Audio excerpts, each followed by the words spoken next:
8:30 Eastern, and welcome to episode 117 of Wow. Mastering Modern Selling. Of course, 117 doesn't seem all that impressive now. Andy just said he's done like 1,300. So But we're just infants. Andy's asleep right now because he can do these in his sleep. He's just no, it's fun to be on the other side. So yeah, but I started 10 years ago. So that's right. I've been following Andy for a long time. It's been a couple of years since we last chatted. Andy, great to see you again. Thanks for being here. And thanks for having me. Excited to jump into not only your most recent book, but also just kind of what you're seeing in today's interesting selling landscape. Sure. Yeah, I'd love Andy, tell us a little bit about it. You're a sales strategist. You've got several books. Your most recent is Sell Without Selling Out. Mm-hmm. Your focus is helping sellers master their craft and achieve their personal and professional goals. So not only welcome to the show, but tell us a little bit more about you before we get started. Yeah, well, I've been in sales forever. Literally, I think it's long enough now. It counts as forever. And yeah, I've sold through every tech revolution of the last 50 years, basically. And it's sort of interesting to see what's happening today with AI and sort of project where that may go. But yeah, spent 20, 25 years working primarily for startups and tech, not entirely, but worked at Apple in the very early days of Apple before getting sort of in the startup venture world. And then since the year 2000, I've had my own company working primarily with small, mid-sized companies, not exclusively, but primarily with sort of $100 million type companies that have sort of hit a plateau and sort of lost the recipe and want to know what they need to do next. And especially with CEOs, entrepreneurs that were looking to exit. So did that very successfully. And then, sort of got into this whole thought leadership thing about a little over 10 years ago. Published my first book. Thought that's sort of like most consultants, you write a book, think it's a calling card, and then one book turned into three, and started a podcast, and over several sort of rebrands. That podcast was acquired in the year 2020, but in total did about 1,200 episodes there. And then my latest podcast, we're up over, I guess, getting close to 100 episodes. So amazing.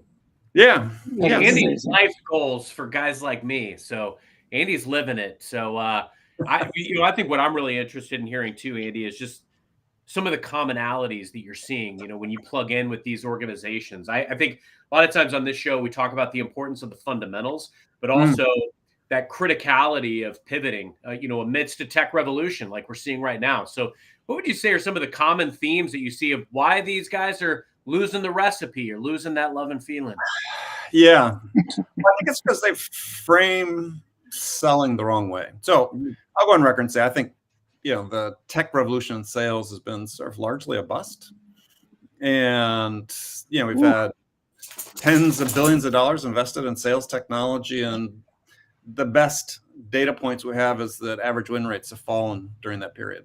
Wow. And sorry, I have a dog shaking right here. Didn't like the data. Yeah.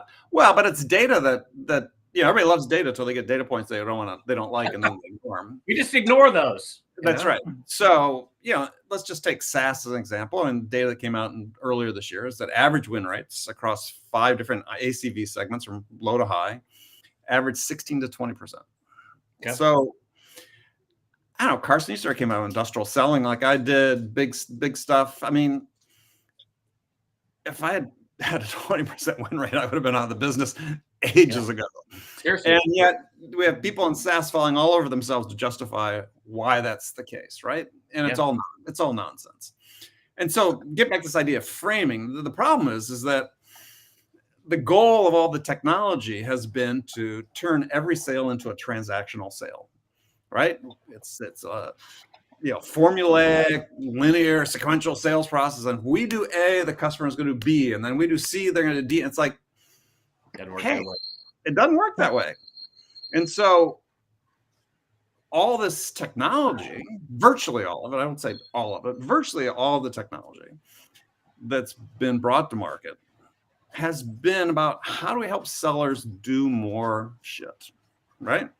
Sure. And what's missing is that's not what the buyers need. What the buyers need is the buyers need help making decisions to make a change in their business. And so if we're going to take all the exciting things that happen with AI and we're going to apply it in the same frame that all we've done with all the sales technology to date, which is do more stuff in a transactional form, it's not going to help sellers help buyers. Now, sure, we'll send more emails, we'll make more calls. The sort of illusion of productivity, because we talk about productivity in sales, and I posted last year about how productivity in sales is way down, and people went nonlinear and saying, well, look, I can send 100 emails a day. I couldn't do that 10 years ago. It's like, yeah, but if you only get 2 responses out of 100, what's your productivity per hour? If you can send 100 emails an hour and you get 2 responses, what's your productivity per hour? Is it 100 emails an hour or 2 emails an hour? Right. And no one gets it. Your productivity sucks, right? So looking for the wrong data again. Right. They don't like the data. So instead of doing that, learn how to send 10 emails to get 2 responses. Yeah, I mean, look, we talk about that on this show a lot. There is an importance to the metric of quality of outreach, touches, etc. But the quality of it is so critical. You have to make sure you've got the right message going out 100 times. And if you can up that ante, I've spent a lot of time studying this over the years. The tinkering with my messaging, going out and leveraging LinkedIn as an example to connect with potential buyers. Are we connected at the right level? Are we talking to the board or the C-level, or are we talking to the procurement, the IT director? You got to talk to the people that can get the juice, that have the juice to get the deal done. But you've also got to make sure that you're landing the right message with the target of doing exactly what you said, Andy. And that's the most important thing you set up to this point, is what buyers are actually looking for: help making these decisions, not an email blast telling them everything great about you or your product. Yeah. So I sort of frame it as the transactional selling is pitch, push, persuade. And what the buyer needs is just help making a decision to make a change. And so I was presenting to a portfolio companies of a private equity firm a couple weeks ago, and I put up side by side. I said, okay, this is typical SaaS, and I pulled it off from several examples I had. The SaaS stages of their sales process: initial contact,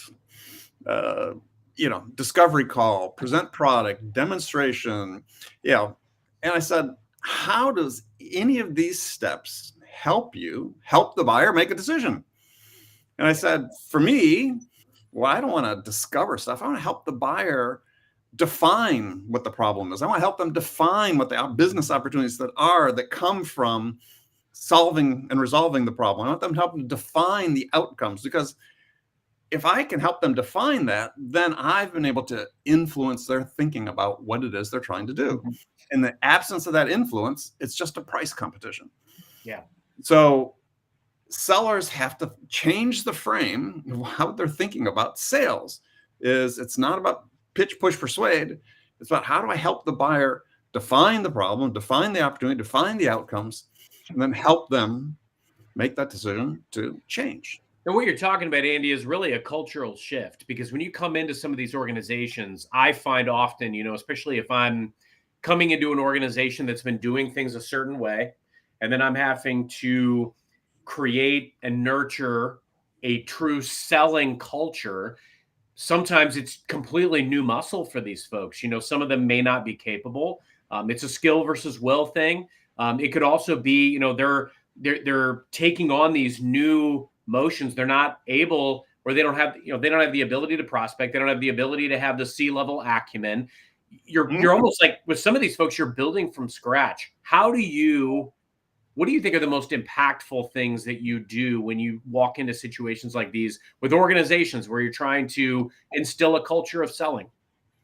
Well, I want to instill a culture of winning. And so, love that. And so, I had the CRO on my podcast earlier this year, and well-known software company, and their average win rate, I think, was like 23%. And so I said, so what's your culture, sales culture with that sort of win rate? What's the sales culture in your company? He goes, well, what do you mean? I said, well, you have a culture of losing, right? What are you doing most frequently in your organization? You are losing. Ouch. Right? And he's like, oh my God, I never thought about that. I mean, we were working with a client a year ago, and I was talking to their regional vice presidents. Again, another pretty well-known SaaS company. And I said, so when you get a new lead, and their average win rates across the board were 18%. I said, so when you get a new lead, do you expect to win? When you get not a new lead, but a qualified opportunity, do you expect to win it with an 18% win rate? Or you just start hoping you're going to win it? They have no expectation of winning. How can you when you're losing one of every, only winning one of every 5? Right. So for me, one of the biggest things we want to do is help sellers develop the confidence that they can make good choices, about who they're going to sell to, where they're going to invest their time, and then execute the deal in such a way that they have for me, the goal is for every seller is you should win more than you lose. Full stop. That should be your goal. As an individual seller, I win more than I lose. So I want to help sellers get to that point. And again, a lot of it's about the choices they make and also about how they execute on a call by call. Yeah. So Andy, do you find now, so it sounds to me, I'm going to kind of summarize a little bit of what we said, get my brain around this. So we've got all this technology, and I'll say the last 15 years, so say 2010, we're almost 2025. We have all this technology, and it seems like the sales culture shifted to quantity versus quality. And, predictive selling. I'd say transactional versus complex, we'll call it.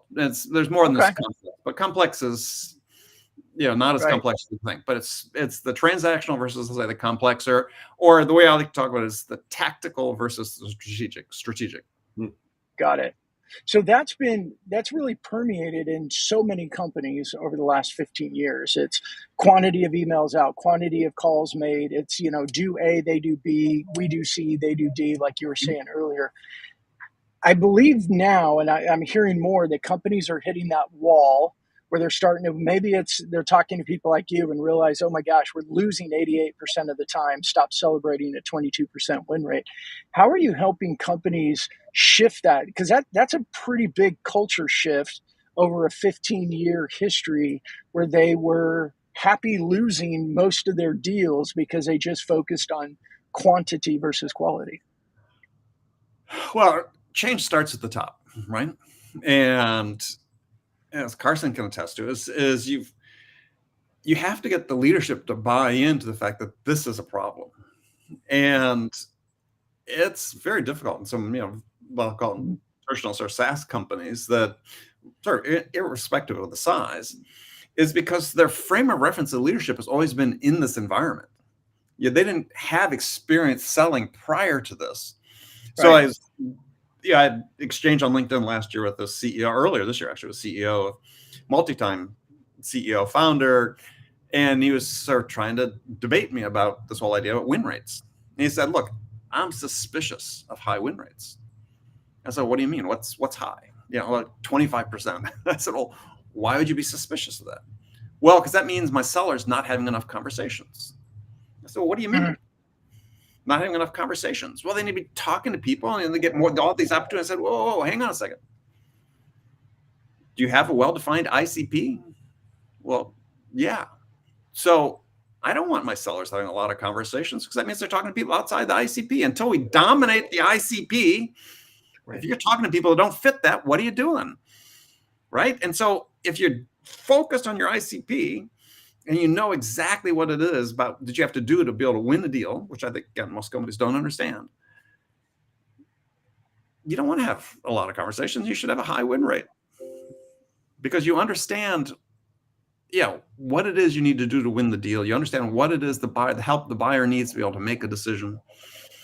And, one of the real problems that exists in this world is, people think that our buyers are overwhelmed by too much choice, right?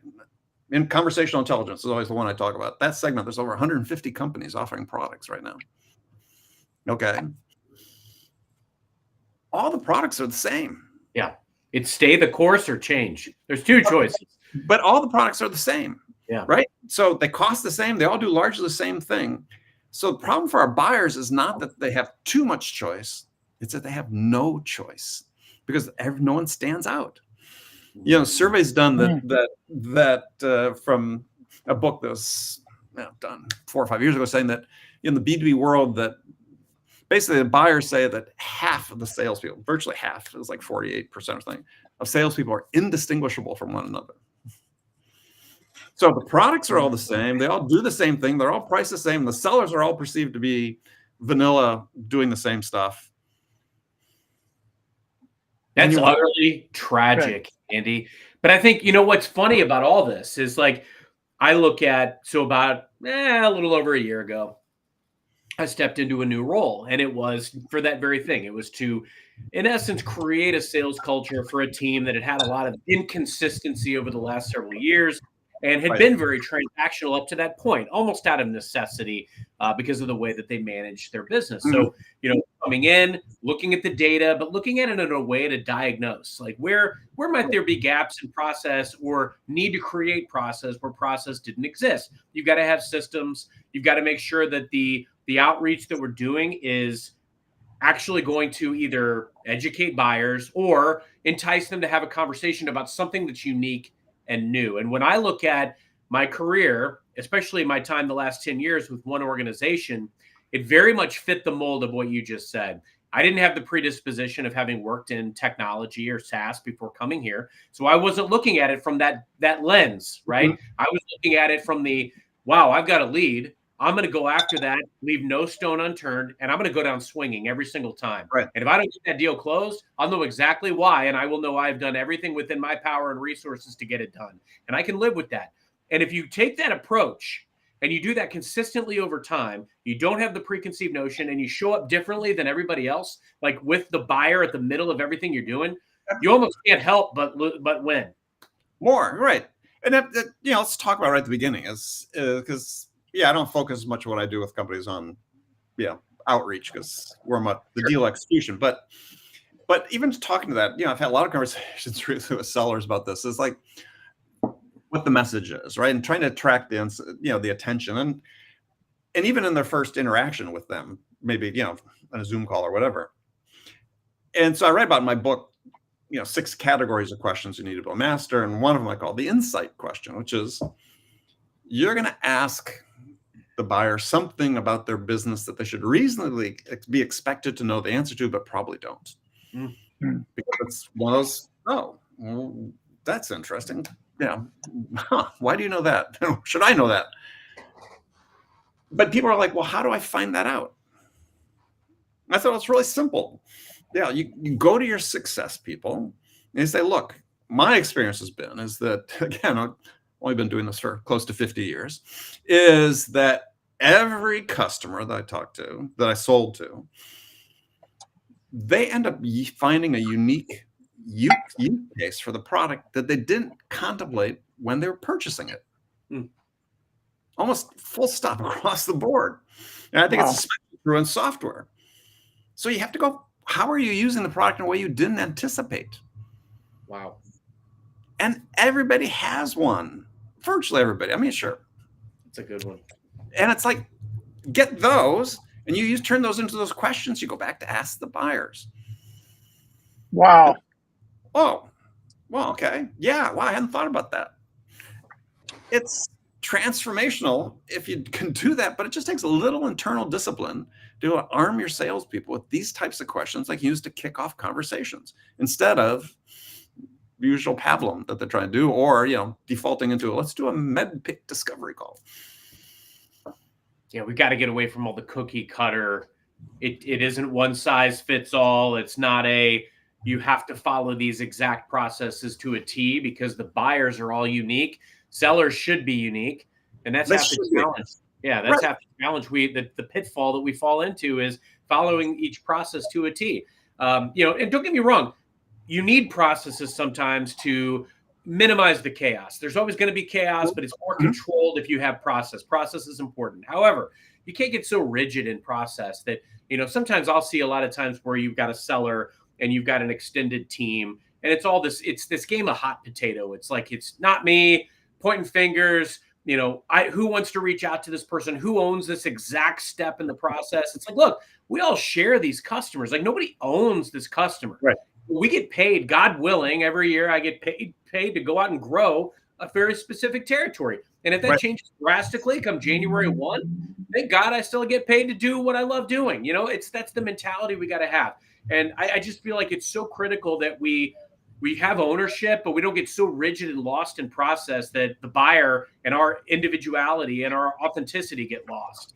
Well, I think it has. And I think this is, again, another major issue, which I've talked about many times. Is, one post I posted a link this year that went extremely viral was about a coaching client of mine who had been put on a PIP and fired for not setting enough meetings. Now, he was President's Club.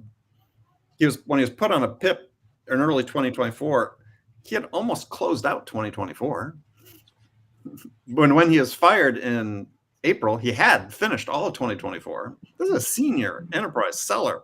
Oh my gosh. You weren't setting enough meetings. And so I posted it. I got this huge response. And, the predictable response from like the usual cadre of folks was, oh, that can't be the case. That would never happen. I mean, literally within days, I had 48 stories in my LinkedIn inbox from similar things that happened to people. And I couldn't vouch for all of them. I could vouch for my client because I know who he was. I'd been working with him for years. And he wasn't the only one. It's like, come on, that's, we don't pay people for their activity. We pay them for producing outcomes. Yes.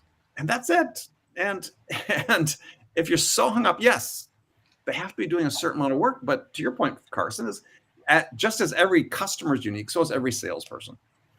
And that was the subtitle of my most recent book, Sell Without Selling Out, A Guide to Success on Your Own Terms. Because I went to my first sales training class eons ago, and the content just made my skin crawl. And I said, look, if I have to act that way, this is going to be the shortest career in sales ever. And so I said, look, but this was sort of fun. So I sort of figured my own way. I mirrored what other people are doing, and I thought was effective, things that I thought would play to my strengths. And I talk about in the book, various points in my career. I run into a manager who said, won't you just ever say yes to something I say to you? And I was like, no, because this is my career, right? I'm going to think about what you're talking about. And if I think it makes sense, then, I'll do it. But, I could follow your advice and it goes badly, and who gets fired, me or you? Me. Yeah. Right? So as sellers, you have to take ownership of your career. And if that means pushing back on some of the idiocy and stupidity that you're subjected to, you got to do it. And if that means leaving the company you're at to find a situation, because not all managers are that way, right? Find a better fit, because your success as a seller is purely situational. You can have all the talent in the world, you get in a bad situation, you're not going to succeed. And you look at these people that are on LinkedIn writing about their 7-figure incomes and so on. Some of them I've coached. Yeah. They're in the right situation to be able to do that. Correct. And a lot of them have had PIP scenarios or have been terminated, but then came into the right situation with the right leader, the right, planet alignment, and took it to the next level. I've talked a few times on this show how I had a leader several years ago who, for whatever reason, did not like me. We did not get along. They went after me, put me on a plan. I was 1 foot out the door. Something changed. They went elsewhere. I got a new leadership chain, won the biggest company award 2 years in a row, got promoted 6 times since then. It was, it's just, you've got to find the right ingredients. But any great seller can encounter a roadblock that can paralyze them. Oh, yeah. Yeah, it can prevent you from succeeding. That's fine. So I tell sellers, when you're looking for a job, think about it this way, because I think the way you frame things is so important. You're hiring a boss. Yes. They're not hiring you. You're hiring a boss, because that's going to be the most important person in terms of your ability to succeed in that situation. Hey, Andy, I want to move us along a little bit. we talked in our agenda and stuff. We were talking about LinkedIn. We're talking about digital. We're talking about content. How do sellers, how do sales leaders, how do they translate what you're talking about into this digital realm that they deal with now every day? That's how much time do we have? That's a big question, right? So, Yeah. and it really depends. But it's a question we get asked all the time, right? Because people, I mean, I spoke to a printing company, very traditional, and their comment was, our sellers are all retiring and dying. We know we can't hire people and put them into the same sales process that they did, because at this point in their career, they've all got the relationships, their renewal selling and all that. We got to bring in new sellers, but we know if we have them do the same activities that the older guys did, they're not going to succeed. We know we need to do digital, but we have no idea what we're doing. There are people you can hire for that. Yeah, I mean, so it works on several levels. One, first of all, as depending on type of company, right? So again, let's sort of stay in SaaS and tech for a while. I mean, there's some CEOs and founders that are doing a good job of building brand, building an identity for their company through LinkedIn, generating pipeline for their company through their LinkedIn content. And I know this because the foremost expert in the world at doing that is actually my son, who works with companies you guys probably know in his business. And that's sort of a cultural thing, right? Because as a founder CEO, you have to commit to this idea of content as a driver of your business. As individual sellers, I'm a huge proponent of that. I mean, I think that the margins of difference between salespeople's pretty small for the most part. And how are you trying to distinguish yourself from other people? Do you have something interesting to say? Because your buyers have a choice about who they want to spend their time with, and they're looking you up. Man, we know from data that virtually 100%, the numbers, high 90% of buyers are going to look somebody up on LinkedIn before they talk to them on a Zoom call or a phone call or whatever. What are they seeing when they go?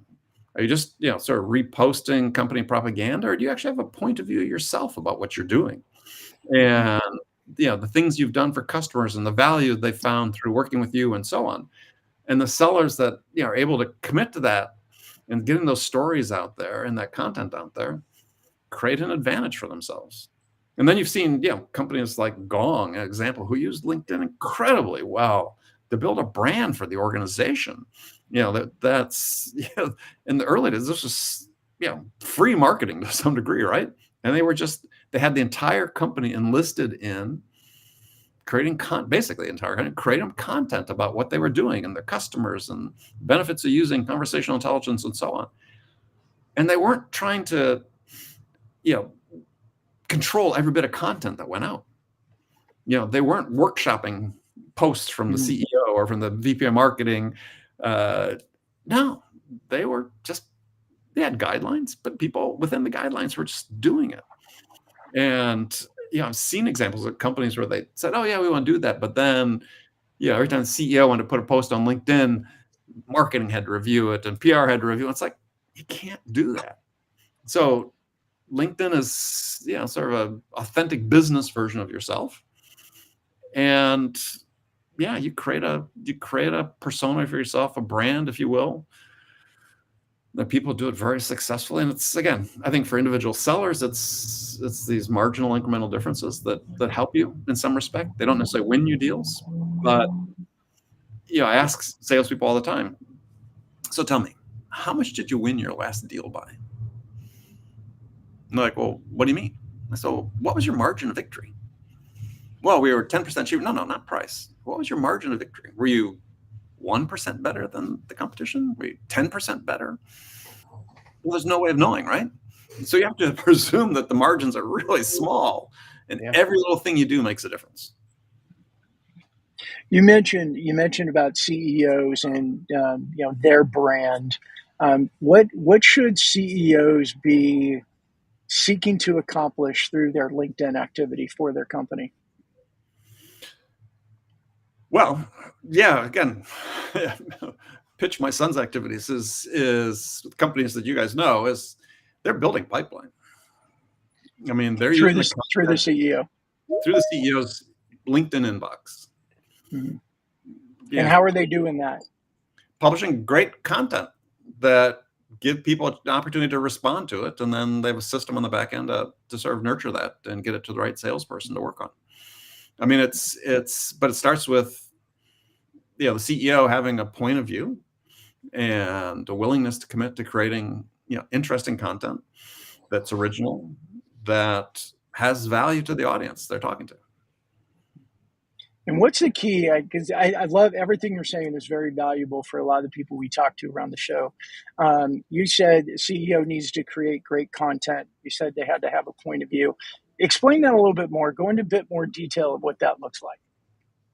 Well, it starts with getting rid of the fear, right? I think that's the big thing that holds people back from posting to LinkedIn is the fear that people are going to judge them for what they post. And you have to get over it. And the only way to get over it is to post. And everybody's going to have an opinion. Some will express it, some won't. That's great. That's what you want. You want that level of engagement. You don't want everybody to agree with you. And then I said, it's a point of view about your business and what you're accomplishing for the buyers and your customers. And just be steadfast and creative and just, as I said, commit to doing it. And to find the people who are building these audiences with high levels of engagement are posting every single day, or at least 5 days a week, let's say, during the work week, if not more often. And it takes some time. But who better than the founder CEO that came up with the idea for the company and has the vision of what it is they're trying to do that they can express more clearly than any of the salespeople? Who better than that person to undertake that? Andy, I'm curious, given everything that is transpiring today in sales, and you talked about the margins of winning, you've talked about the win rates. What are some of the things that sellers and sales leaders right now should really be paying attention to, and what's just noise? So I think the biggest thing, most important thing that sellers and sales leaders should focus on is what are we doing in every interaction to help the buyer make progress to making the decision? I like that. So I believe that a sales leader should be able to go through a pipeline, and every qualified opportunity in the pipeline should be able to ask and get the answers to 4 questions. If the sellers can't do it, then they need to go back and spend more time and be coached about how to get this information. So first question is, what help does the buyer expect from us at this moment to help them make progress toward making a decision? Yep. What form is that help going to take? That's the second question. Third question is, how is it actually going to help the buyer? And 4, how is it going to, is what actions will the buyer take in response to receiving this help? Not what are they going to do in exchange, because that's most sellers is always quid pro quo. No, what are they going to do in response to getting this? So what help do they need from us? What form is the help going to take? How is it actually going to help them? And what will they do in response to receiving this help? And if a seller can answer that question, those 4 questions about every opportunity, that means they're going to be prepared to go in and help the buyer make progress. Because in my mind, if you talk about value in sales, I'm not talking about the value of the product. I'm talking about the value the buyer is receiving as they go through the process. It's all based on progress. Did you help me make progress in this interaction? If I invested my time in you, what did you help me? What did you do to help me make progress? If you didn't help me make progress, why am I investing my time in you? And I love that you went directly into the buyer-centric mode, but also fundamentals. You didn't talk about tech. You didn't talk about AI. You didn't talk about any of these like fancy, shiny toys. And that's what a lot of sellers are talking about right now, which tells me get away from the noise, cut the fluff, get to know your buyer better, help them understand, like figure out what does progress look like to them, and you're going down the right path. That's where I think we're getting lost right now. Oh, absolutely. And it's like, this is just this is execution, right? So you have to think about it. You've struck a bargain with the buyer. They're going to invest some time in you. What are they going to get in return for that time? Right. And it has to be something that helps them make progress, start. And so getting back to something I was talking about before is we talk about we've got these, I think one of the great disservices done to sales is the institutionalization of sales stages in CRMs. Yeah. Because they've locked sellers into this methodology, and it has nothing to do with the buyer, right? Yeah, they don't know what to do with themselves. Right. So I think sellers, again, talking earlier about reframing selling, is buyers, let me take a step. When humans make decisions, we go through 3 steps. We've tried to find what the problem is and what we want the change to be by fixing the problem. We then, the second step is we decide how we want to make that change. And the third step is who do we want to make that change with, right? Who's going to help us? And it's no more complicated than that. As I speak as someone who sold 7, 8, and 9-figure deals, it's no more complicated than that, no matter how big the deal is. This is the 3 tasks buyers have to complete in order to make a decision.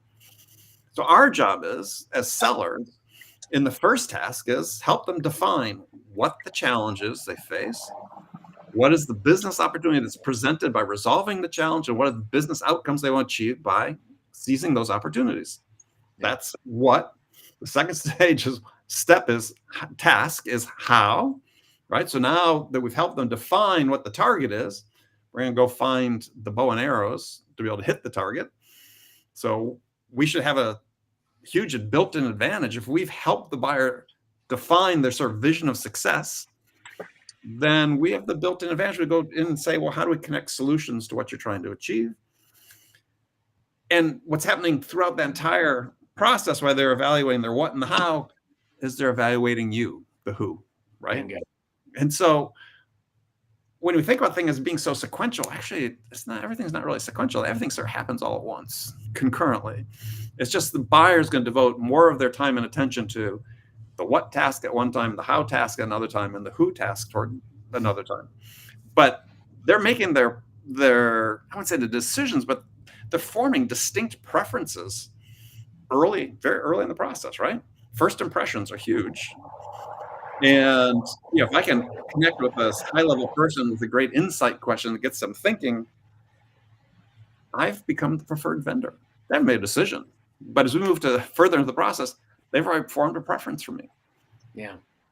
Andy, I don't know if you find this, but I found like years and time in sales almost provides a wisdom and clarity that really helps with discipline, being able to take a step back, look at the balcony view of the situation. I think sellers today really need to seize the fact that we have been given this great gift that while buyers have a lot of information at their fingertips, there's still a lot of ambiguity.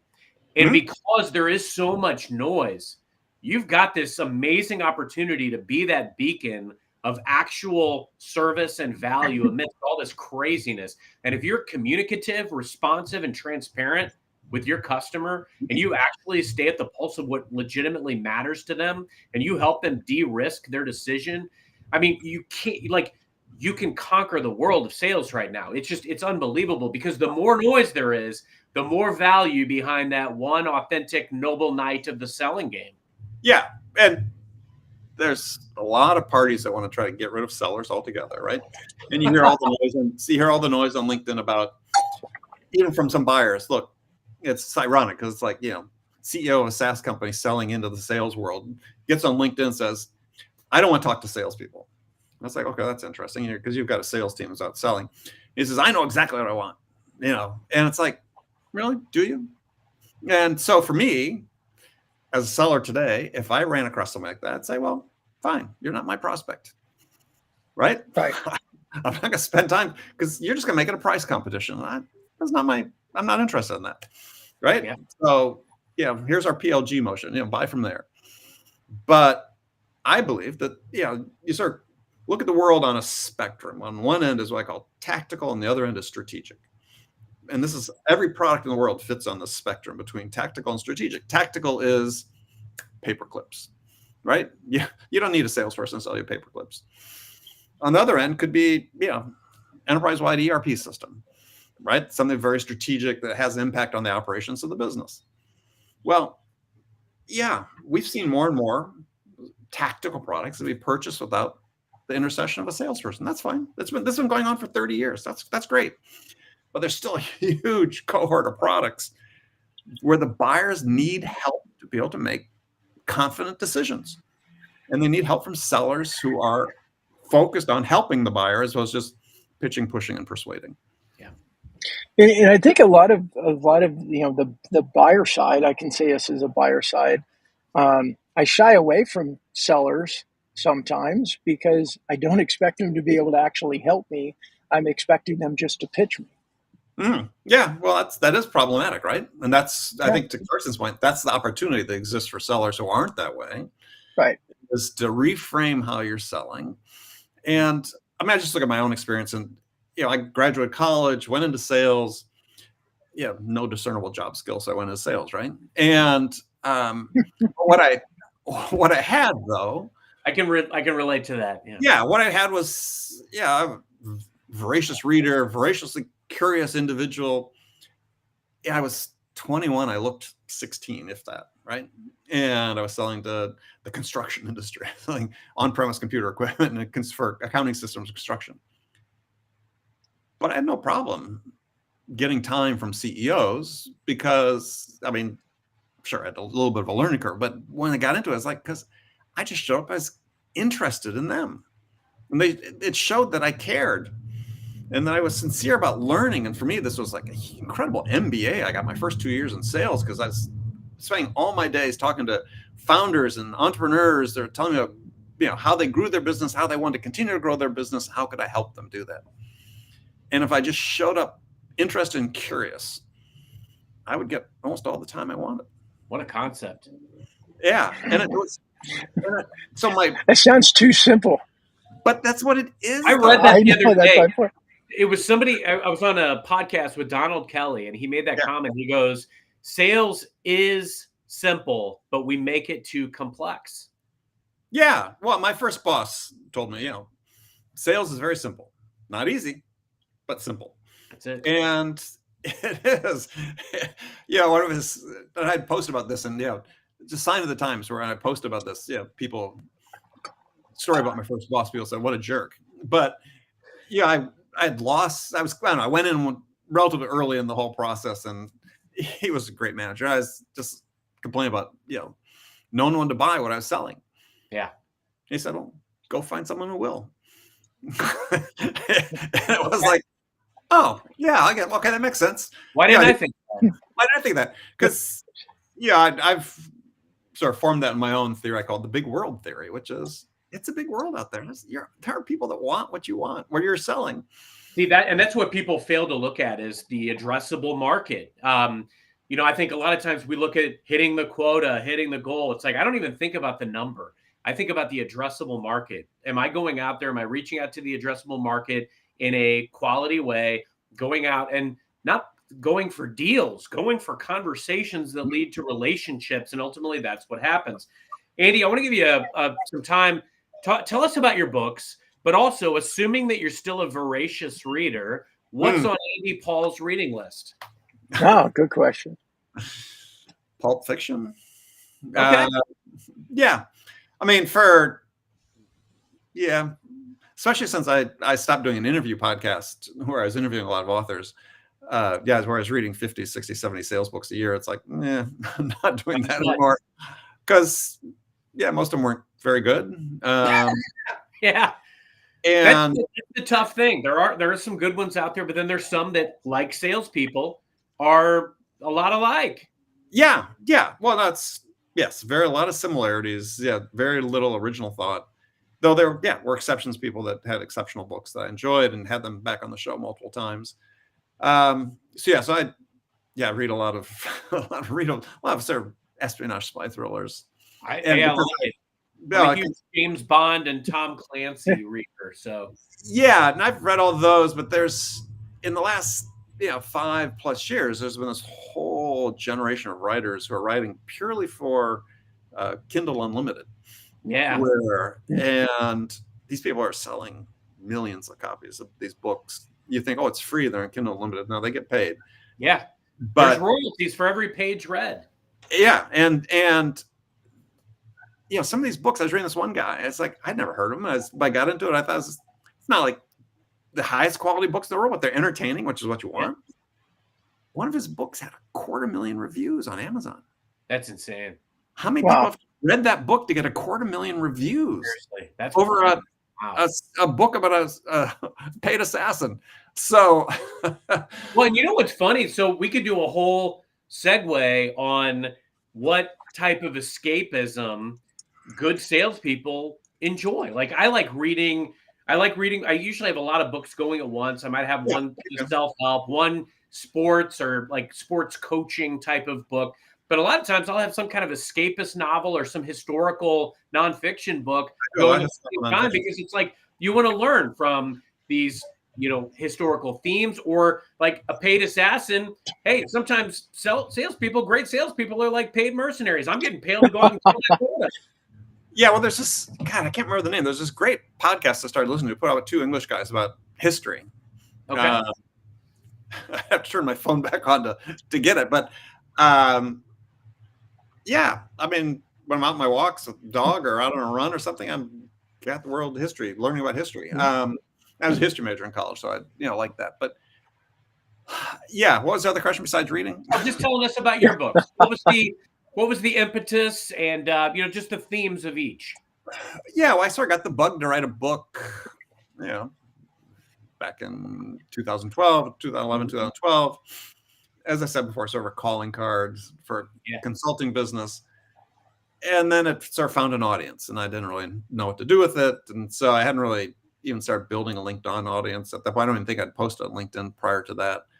And then, it sort of got me the bug to write a second book, and then a third book, and then start the podcast in 2015, which, what a great learning experience. I mean, I've talked to, so that's like I said, called 1,000 people. Yeah. How can you not learn, right? It's prepare my questions, and people always sort of want to know, what are we going to talk about? And I never share my questions ahead of time, because I want people to respond spontaneously. And if I was talking to an author, I read their books, and so I was prepared. And it just, you sort of get into that thing. So Zero Time Selling was really focused on the idea of responsiveness. Right. I had a client that I'd started work with that smaller company, tech company, and they were doing okay, but he was unsatisfied with the growth, and he had brought me in to look at what they were doing, and I said, "Oh God, you're doing an incredible job generating leads, but your team isn't following up on them. A, not following up on all of them, B, not following up very quickly." And he said, "Well, how do we fix that?" I said, "Well, I'll fix part of it today." I said, "This could be the shortest consulting thing in the world." He said, "What do you mean?" I said, "So what you're going to do is you're going to log into Salesforce, you yourself, Mr. CEO, at 5:00 every afternoon, and make sure all the leads are followed up that came in that day." So in day one, we changed that problem immediately. They all got followed up. 100% of leads got followed up. I bet they then did. we changed the process and said, "Look, this is a combination hardware, software product." And I said, what we're going to do is we're going to ensure that every lead gets followed up within 30 minutes. And so what I did is I basically changed their sales team internally and got rid of the salespeople and brought people in from engineering to be inside sellers. People had written the code and designed the hardware. Yeah. So when people are making inquiries about the product, they were going to call back from somebody who knew it inside and out. Wow. And we trained them with the right questions to ask and sort of insight questions to get people thinking. And invariably, within the first 20 minutes, if the call even went that long, sometimes people want to move faster, they'd say, "Hey, can I get a demo?" And then I thought, this is my master stroke. So it is, when the customer asks to schedule a demo, we train the sellers to say no. But we can do one right now. So it never went to a second call, did the demo right there. And because they're all engineers, they knew how to do the demo. There's no problem. And so this company, without introducing a new product doubled sales within like 2.5 years, all in the strength of how they followed up in zero time with the prospects.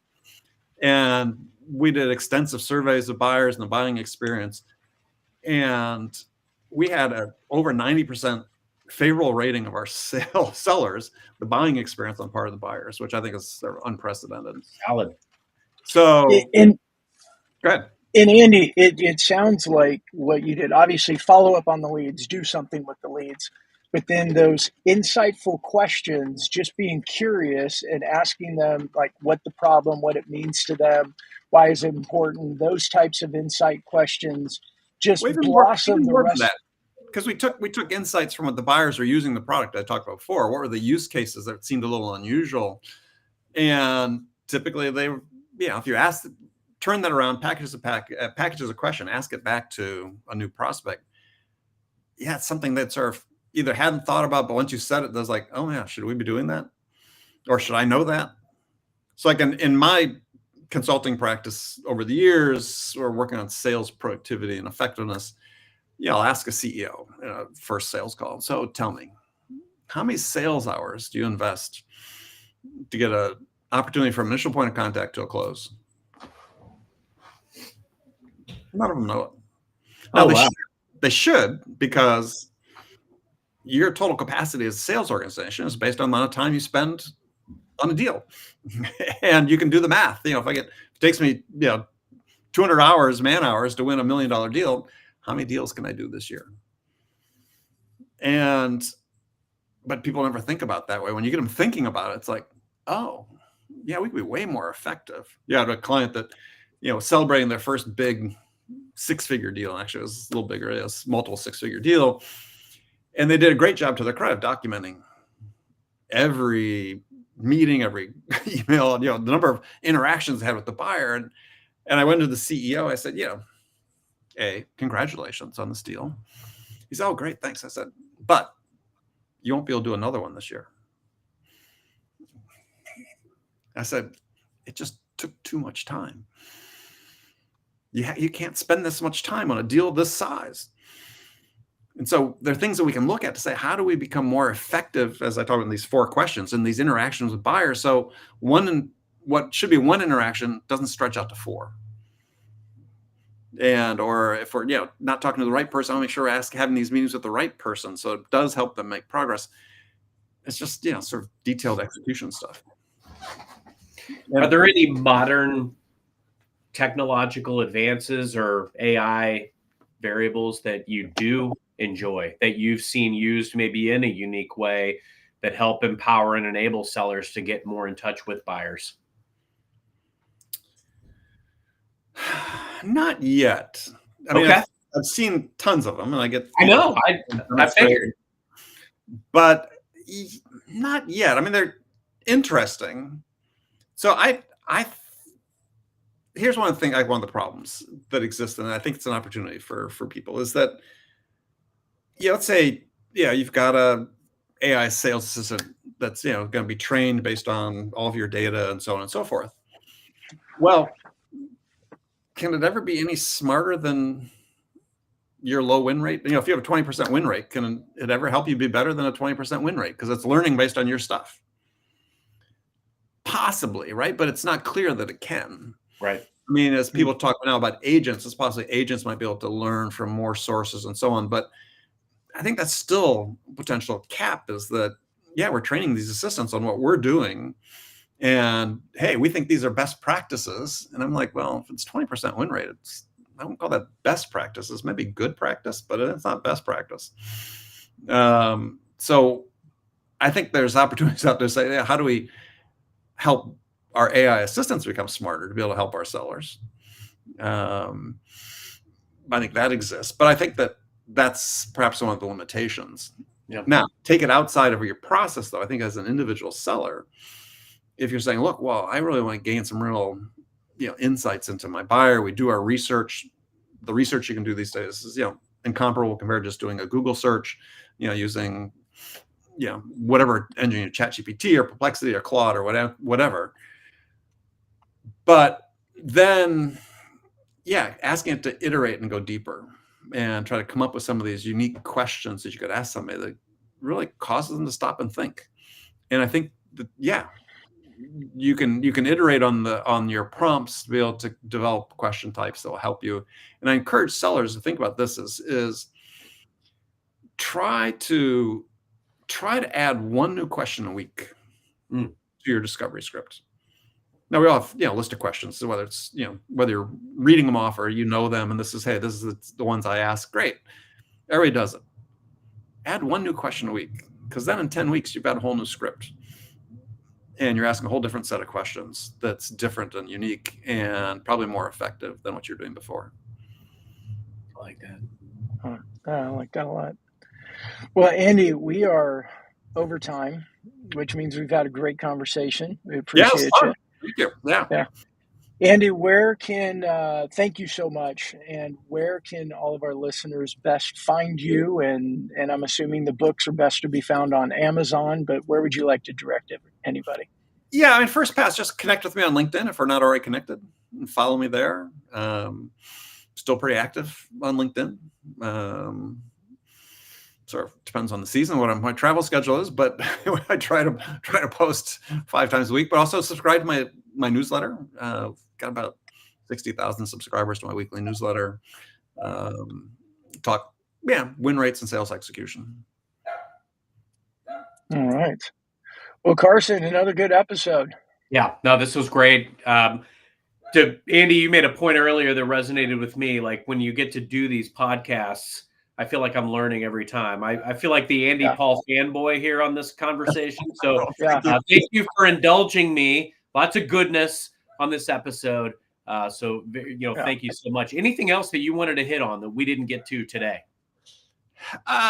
No, pick up.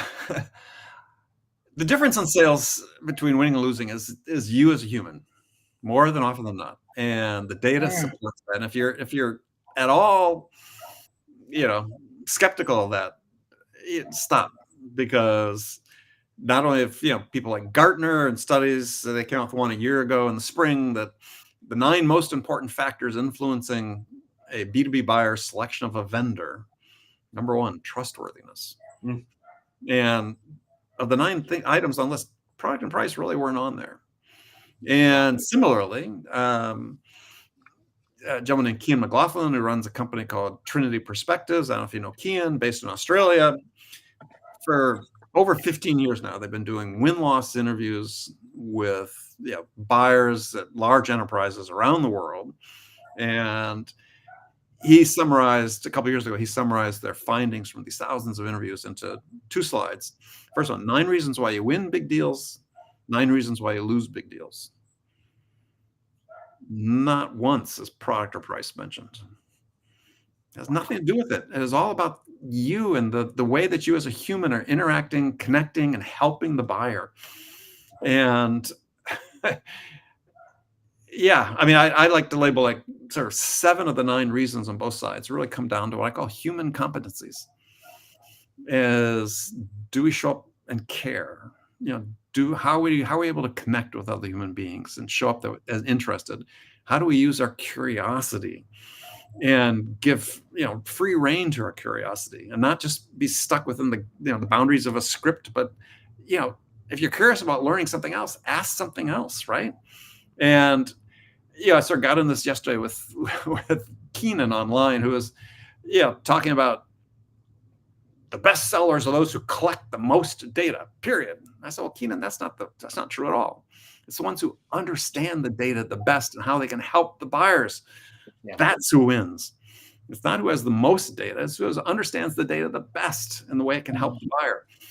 So understanding as a human competence, it's not enough just to know things. To me, it's the real sort of danger of relying on things like MEDDIC and MEDDPICC, which are these checkbox, data collection and data extraction methodologies. Is you know something, but what do you understand about the buyer? You don't. There's a gap between knowing and understanding. You have to cross that, and it requires even greater in-depth of questioning and so on. And then last, for me, I write about these human competencies in my book, Sell Without Selling. The 4th one is generosity, right? Are you prepared to help the buyer without the expectation of getting something in return? right? If it's all just a quid pro quo, then to your point, you're making before a brand. And it's like fences go up, right? I'm a little skeptical. I'm suspicious. You're trying to persuade me. Great book written called The Catalyst by Jonah Berger out of Wharton a few years ago. Research shows 100% of human beings react negatively to being persuaded. Naturally, we make that the focus of our sales training is let's make people more persuasive. No, we don't want people to be more persuasive. I want them to be more helpful. More curious. And more curious, because that will speak for itself. And people will want to do business with you at that point. So yeah, just these human competencies. And if you have them, if you, and again, you can read them on the book, is if you have the ability to connect, that opens the door to building your credibility and trust. You get the credibility and trust, that opens the door to be able to ask questions and get the answers that they won't necessarily give to every other seller, right? So you earn the right to ask and get answers to those questions. Well, when you get those, ask and answer those questions, that leads to your ability to better understand the buyer. And I don't know about you two, but for me, there have been multiple times in my career where I've won deals. I was working for startups, winning big deals that I thought we had no business winning. And invariably, the answer as to why we won was, well, you made us feel like you understood us better than anybody else. Emotion, feel. Right? Yep. And so we made them feel heard and understood. So, the third competency in my 4 core competencies, understanding. The fourth is generosity. Right? We're responsive, we're attentive, we're focused on helping them do what they wanted to do, which is make a decision to make a change. I love it. What a master class. Yeah, Carson, I feel like, I'm a big soccer fan, and I feel like in good soccer games, good soccer games, it's the last 5 minutes of the game and extra time where the best stuff happens. And our show today was just like that. The best stuff happened in extra time. Brandon, 2 weeks ago. You just gained momentum. You're like, you started out as this like good sized snowball, and you just became an avalanche of goodness. That's it. Andy, Brandon, if you're a soccer fan, Brandon, just before we go, 2 weeks ago, I was at Anfield when they beat Man City. Liverpool beat Man City. So very nice. Are you a Liverpool? I'm a big Liverpool fan. Yeah, my son was referred to here on the show. Well, his birthday present to me this year was take me to Anfield to see Liverpool play Man City. Nice. So, yeah. Very cool. Very cool. One of my favorite memories is I've seen Manchester United play twice live. Once at Wembley, old Wembley, and then once at Old Trafford. And both times they beat Arsenal 2-0. So Manchester United should actually just pay me to come to every Arsenal match. Especially these days, yeah. So well, they need all they can get these days. Anyway. No, guys, thank you. It's been a lot of fun. Hopefully we can do it again.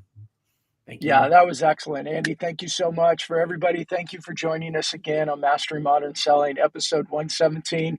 Carson, close us out. Until next time, everyone. Andy, thank you so much. And until next time, everyone, happy modern selling. Bye, everybody.